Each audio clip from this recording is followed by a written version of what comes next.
affecting motion at the hip. And to do that, what we're going to do, the IT band, as you know, runs from the pelvis all the way down to below the knee. So it crosses both the hip and the knee joint. And to get it lined up correctly, it's going to be a test where we will hold the leg here and see if it goes into relative adduction by 10 degrees or more. That would be a negative test. If it's 10 degrees or less toward abduction, it would be a positive test. And you can see right here that she would have 10 degrees of adduction. However, that's not how the test is done. Can I get your shoulders right over your hips? Okay, so shoulders, hip, so the trunk is lined up. What I have to do is line the IT band up directly over the greater trochanter. In anatomic position, it sits a little bit anterior because of the pull of the TFL. So what I'm going to do is I'm going to flex her knee to 90. I'm going to now then flex her hip to 90. I'm going to fully adduct it, fully abduct it, take it back out to extension. Then I'm just going to control rotation here. Relax and try to let your leg down. And you can see it's not dropping or crossing the midline, because now I've lined that IT band right up over the greater trochanter, and it's limiting her, and I would have to have somebody come and do a measurement to see what that angle is so we could verify how tight it is. And by the way, this is an awesome way to stretch it. Sure, I'm gonna tap out. What's that? She's gonna tap out. Yeah, okay. So what was the force that was stretching her? Gravity. So I just put it in a position where there. Now, I was not holding her leg up, but what I was doing is controlling rotation. So before she taps out, because if I just let go, she's gonna rotate down and over, so she gets out of that owie position. So I'm just kind of controlling rotation. I wasn't holding it up. So that's the Ober test. I think you'll find that on page 284. No, we'll let somebody else do our other side. So that, now I'm going to demonstrate what's called the Thomas test, and that's for tight hip flexors. So I'm going to have my pre-selected person. Right? If you would, lie down supine for me and scoot way down toward the end. Thomas test, you have to make sure that if you drop the legs down off the table, they would hang free without hitting the table. So for a Thomas test, what you're going to do is it's to differentiate between hip flexor tightness between the iliopsoas and the rectus femoris. Rectus femoris is a 2-joint muscle, iliopsoas is a 1-joint muscle. So we're going to bring his legs up to 90 degrees and then just 10 degrees farther, only to flatten the low back in the lumbar curve. Then what I want you to do is take your hands and hold behind there. And what he's going to do is just hold one leg in that position. He's not going to pull it. He's just going to hold it there. I'm going to take this leg passively and lower it down toward the table. And as you can see, there's a gap there. Normally, the thigh should hit. That's a negative Thomas test. If it doesn't, we're going to measure that angle of hip flexion. That would be for the rectus femoris because it's trying to stretch over the hip and over the knee. Now to eliminate the rectus, we're going to extend the knee. So now this would just be iliopsoas, and this is a passive test. I'm bringing him down, and you can see he's a little tight, but he is touching the table, so he would be negative for iliopsoas tightness, but he's got some rectus femoris tightness. So if we had to stretch his hip flexors, we'd know we need to focus on the 2-joint muscle because of its passive insufficiency, having difficulty stretching over 2 joints at once. Now, go ahead and slide up a little bit. He's also got tight hamstrings. Very tight. And so I'm going to show you, hamstrings are 2-joint muscles. Remember, they originate here off the ischial tuberosity. They're going to insert here below the knee. And so they can affect both hip motion and knee flexibility, knee extension and hip flexion. So we're going to isolate the origin from the insertion. To isolate the origin, we're going to keep the knee in extension so it's not flexed. And we're going to have him, this is an active test now, we're going to have him raise his leg as far as he can to either it stops or the knee starts bending. And then it stops and his knee started bending. We would measure that angle there of hip flexion. And if it's for males, normal is 60 degrees or higher, and for females, about 70 degrees or higher is normal flexibility. Without using a goniometer, do you think he's in the normal range or not? No. Okay, so very, very tight there at the origin of the hamstrings. To see how they would affect knee extension, we're going to take the hip out of it and flex it already. And now what I'm going to do is ask him to actively extend his knee to either he can't go any, stop there. He can't go any farther, or we see his hip starting to extend. Did you see it starting to extend? All right, let's do that again. All right, so try to keep your leg straight up toward the ceiling and straighten your knee out. All right, so it's starting to extend, he starts to stop. So there, we haven't got to it, we'll get to it tomorrow, but we would measure the angle of knee flexion. Now for males, usually that's 25 degrees or less. I think he's probably got more than that. For females, it's about 20 degrees or less. So there is some gender differences for flexibility, but he's got hamstrings affecting flexibility at both ends. Probably the origin worse than the insertion, but they both need a little bit of work. So those are some of the things. They are in your book, but that's where you would use what we're going to be doing tomorrow, knee measurement for that one, but all the different hip measurements to assess flexibility. And if a patient, has a side that bothers them, again, we would measure the good side first, and then compare it to the other side, because that may be part of the asymmetry that they're experiencing. So those are some of the flexibility tests. Those will not be on your practical, but those are important clinical tests to do. And so I would implore you to practice those a little bit, because the questions about them and the theory of their application are fair game for exam questions. Okay, so doing them practically and kind of reading through them and doing them, you get a little better understanding of what's going on, because in clinic you may actually have to measure them. You're going to use your goniometry measurements to measure and document the baseline, and then hopefully the progress from baseline of those, but we will not put those on a practical. We're just, in the beginning, we're just going to have you make sure you know how to measure joints. So now we're going to go on for muscle testing. So you may take a seat, and I will have my volunteer back up. Okay. We're going to start with, like we did with range of motion. So the first thing we measured was hip flexion.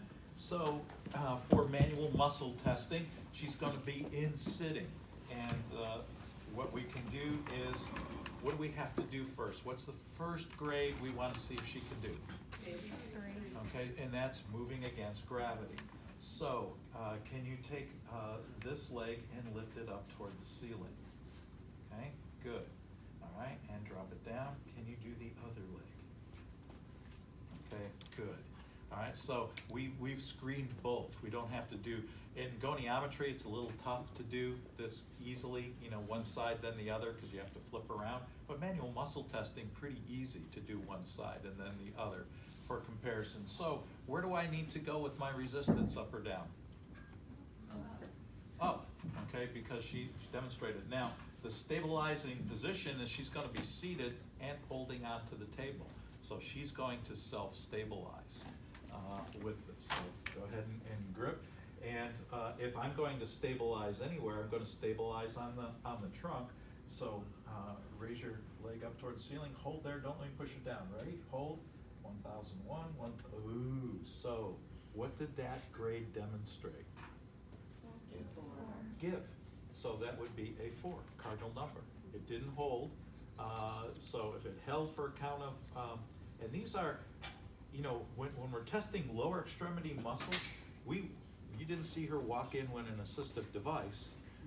So you know, it's holding her body weight. So they should be able to hold a good isometric, you know, test for a count of 3. That's not unreasonable to, you know, to ask. So, now are you giving me a grade, or is that your grade? I don't know, if that was that. All right, so, hold on, all right, let's see, come on up, hold there, don't let me push down, ready, hold, 1001, 1002, 1003, okay, so what grade was that? 5. All right, so now, we also have to know if it didn't, all right, so if she could only kind of, you know, if she could only do that, what do we know? It's not 3, 4, or 5, okay, it's also not 0, 1. But we have to see if it's a 2. So if you would, I'm going to do this so you're facing them. Lie on your side, scoot toward me. Okay.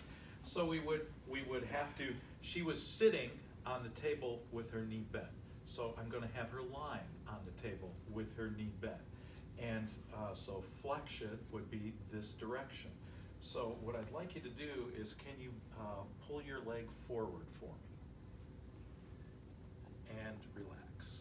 So that was flexion. Now what I'm doing is I'm going to support it. Pull your leg forward. So I've got to kind of move with her and relax. So she went through full range of motion. So that would be a 2. I'm not pushing it. I'm not guiding it. I'm supporting it so that I reduce gravity with that. Now, while I'm here, because we're going to be doing extension next, I'm going to show you how we would do extension. So I would start from flexion, and now can you straighten your leg out? So that would be extension. So while I've got her here, I'm going to show that to you so I don't have to flip her over a million times with that. So that would be extension. So flexion starts from extension to flexion, and extension starts from flexion to extension. Now, where would we, go ahead and flip over. Well, actually stay here for a second, just relax your leg. Where would, if we didn't have movement there, where would we be palpating for a flicker? Or looking for something? Anterior, posterior. Where are your hips? Anterior, where are your hip flexors? Okay, running here. So we'd be palpating here. I just tested them, rectus femoris, iliopsoas. So they, you know, run right there. So if nothing happened, it would be a 0. So pretty easy to do. So now we're going to have you flip over onto your stomach. So now she's in what position? Supine? Or the opposite of that is? Prone. I think the table has standing and so whatever one you want to do. Yeah, it does, and I'm going to show them both. So you probably all will be able to do this, which is able to keep your knee extended and lift your leg up. So this would be hip, relax, come back down. So what'd she demonstrate there? And what grade? 3. Now she demonstrated all hip extensors, hamstrings and glute with that. So now what you would have to do is they show it with a strap across the in your book. Usually you don't have straps in clinic, and I don't think the ADA wants you to strap people in anymore. So when we come up, we're going to have to stabilize the pelvis so that we get good. Hold there, don't only push it down. 1, 2, 3, and it did not give, so it would be a 5. Now, one thing we can do, if you're able to get your patient in prone, and you want to differentiate between all hip flexors and which are 2 joint hamstrings or 1 joint glute max, you would take the hamstrings out of it. You've made them actively insufficient because now they're trying to flex over the knee and extend over the hip, so they're not going to be as strong. So now, if you can, lift your leg, keep your knee bent, lift your leg up toward the ceiling, and that would be the glute max. So if we wanted to test that, we could do the same thing there and test the strength of the 1 joint muscles with that. Relax, relax. I already showed you where to how to do a 2. So we would be palpating posterior for contraction here for a 1. Now, what they do show you in your book is oftentimes you're going to be working on more, shall we say, age-mature patients, instead of elderly patients. So with that, go ahead and stand up for me. And ideally, you'd want a pillow, but you're short. I don't need to get it that tall. So go ahead and kind of lean forward. So we have them resting on their, we'll do this leg since it's on the outside. So we would have them resting forward. We could put a pillow there, and then we could have them go ahead and bring your leg back toward me, keep your knees straight. So that would be, they just show it, they don't isolate the glutes here, it's all of them together. So we would do the same thing. Can we push it down? Can we hold it? So that would be 3, 4, and 5 as an alternative position. However, relax. If you do something alternative when you are describing it, you have to document what position it is, because it's not apples and apples to there. Because it's, yes, it's going against gravity, but only at its maximum point of motion is it really fighting gravity. When we were prone, we were fighting gravity maximally from the get-go. So they're not apples and apples, and if you test it this way, you need to document that the patient was tested in standing, leaning forward, leaning on elbows. Or did you test it with the patient in prone position? So it's important that you note your test position, so if somebody comes up, very common when you work in a lot of places, people go on vacation, you'll have rotations where you'll have to take over other people's patients, and you'll have to do the follow-up testing. And if they didn't document the position, and you do it the way you're comfortable with, or you've learned it, and they did it in a different way, you're not going to have a true comparison of their progress. So that's why you always document the position, so it can be repeated for follow-up testing. All right, so now let's do abduction. So I need you to back up on the table. On your side. Pick a side. Is this your good side? Yeah, my better side. Better side. Okay, so for abduction, to go against gravity, I'm going to have her on her side. I'm going to have her knee flexed, the bottom leg flexed. I'm going to make sure that this is the most critical thing, that the trunk is in line, because this is a motion that happens in what plane? Frontal. All right, so we want to make sure that it's going in a true frontal plane, opening, closing like a pair of scissors. So what I want to see is keeping your knee straight. Can you lift your legs straight up toward the ceiling and back down? And she can. So that is a grade of 3, or lower extremity walking muscle 3+.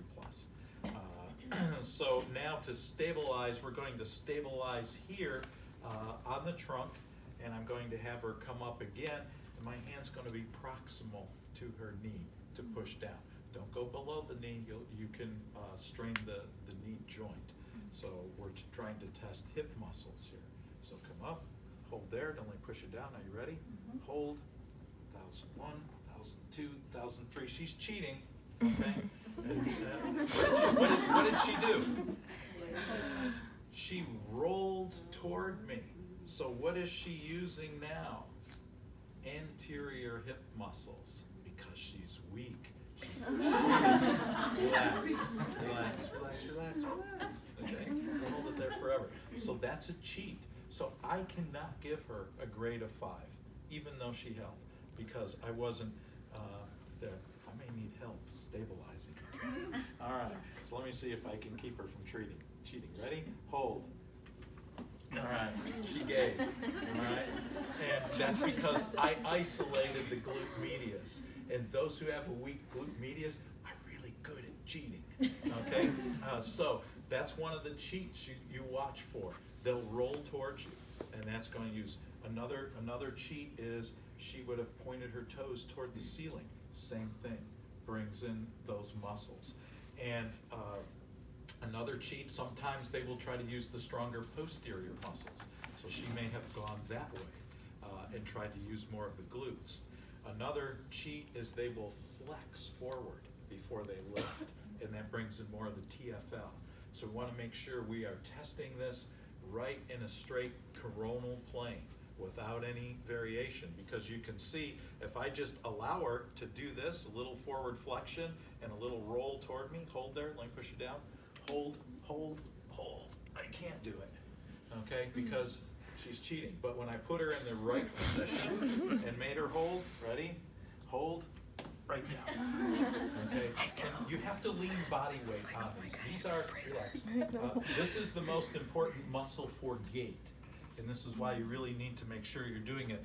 And you think about it, this is the one we talked about in the gait lecture that keeps our pelvis level when we swing the other leg forward. So it's used to supporting your body weight thousands of times a day. And if you don't test it with full body weight, usually the problem with students is they're afraid, especially if we know this is the other leg and we don't want to hurt them, we will do this. Okay, you're strong. Okay, body weight, apples and apples, you know, especially lower extremity. They carry our body weight all day long. They'll hold body weight for 3 seconds, and that's the way to validly test them. And remember, if a patient comes to you and they have a problem and you don't find it, shame on you, okay? Because, you know, we are going to say, if at any time you feel pain or discomfort, let me know and I will stop. And so that's, you know, that's part of it. If it hurts, well, you know, we'll stop. Don't worry, we're going to go over that. So that's abduction. And adduction, we don't even have to. She's shaking. You okay? I'm cold. All right. Everybody get a blanket. All right. And she's exercising. I don't know why she's cold. So adduction is one now. I'm not going to flip her over. I'm going to test adduction on this leg. And to do that, what I have to do, just like measuring range of motion, what's the problem with adduction? This leg's in the way. Okay? So what we have to do is we have to get it out of the way. So keep this leg straight and see if you can bring it right up towards your other leg. Okay? And she can. So that would be a 3. And now I'm going to have you hold. 1,001, 2, 3. Oh, she gave. So what is that? 4. A 4. You know, so that's how you would test. Now, what's easy is for testing 2. So lie on your back.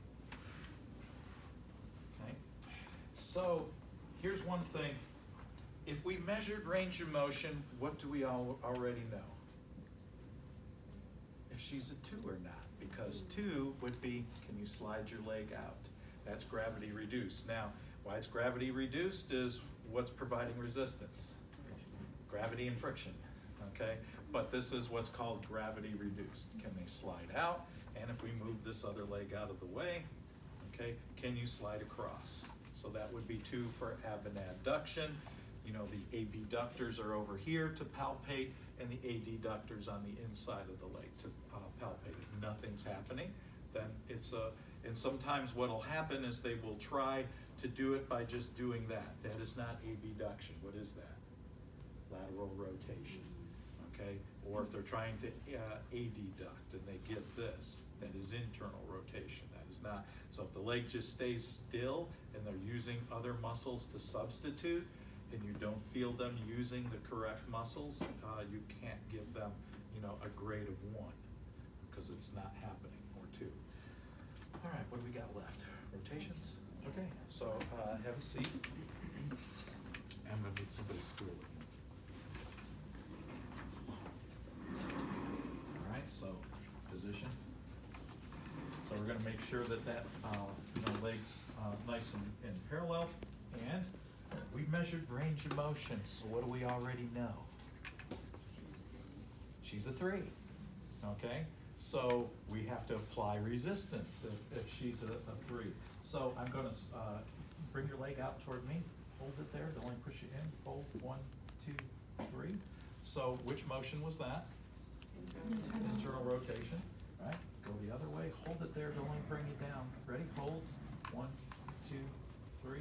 And that was external rotation.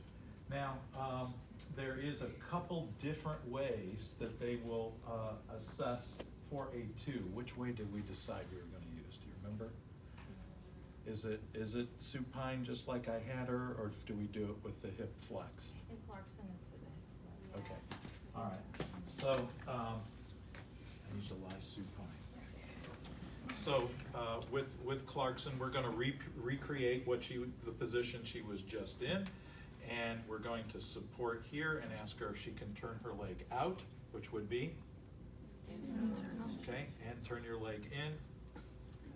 External rotation. Now these are tough to palpate, your internal and external rotators. So usually if you're here and you see or feel, you know, some sort of movement, you've got your one. If nothing's happening, if they're trying to abduct or adduct, that would be a 0. So Clarkson wants you to put them in supine. I think an alternative is here. I don't like this because what's the problem with this? Gravity assisted. If I have tone and I just relax my tone, I can flop out. So we're gonna go supine and see if it actually goes through motion. So those are all the same motions that we tested in measured. Now we're gonna test those muscles. Do we wanna do the sartorius or no? We can show it. Okay. All right, so we're gonna do the sartorius. So go ahead and have a seat for me. So the sartorius is called the what muscle? Taylor's muscle. So how would we ask her to do it actively? Right, so she's gonna cross her legs. So watch what she had to do. She had to flex, abduct, and she had to laterally rotate and flex the knee to do that. So remember, this one crosses 2 joints. So we saw her do that, so she's a 3, and to properly resist that, I have to resist a number of things. I have to resist flexion, abduction, and rotation. So you're gonna have a force couple going on. We get to actually use one, okay? So the force couple is I'm going to be resisting here and resisting here. So I'm gonna be pushing her this way with this hand and this way here. What I'm going to be doing is seeing if she can hold that. So come up to that position, hold there, don't let me move you. So hold, 1, 2, 3, and she held with that. So I was doing the force couple to try to resist her, and she held. So that would be for the sartorius. How does Clarkson say to do? Oh, okay, supine. All right, so 2 would be, can you run your leg up the shin? So that would be 2.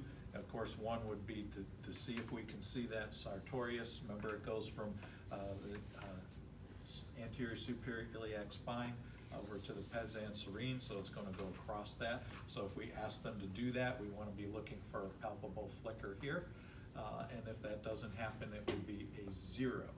Now, before you start doing your muscle test, one of the things you need to also get into the habit of doing is saying your introduction. So this is the introduction with all the elements up here.